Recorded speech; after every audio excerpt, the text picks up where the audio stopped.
You ask Tiger to solve. This deals with linear equations with one unknown. The final result is x equals 3. Let's solve it step by step. Simplify the expression. Expand the parentheses. Simplify the arithmetic.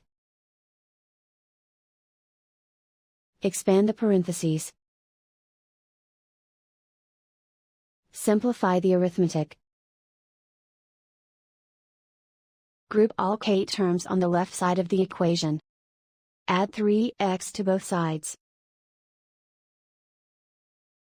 Group like terms. Simplify the arithmetic. Group like terms. Simplify the arithmetic. Group all constants on the right side of the equation. Subtract 24 from both sides. Simplify the arithmetic.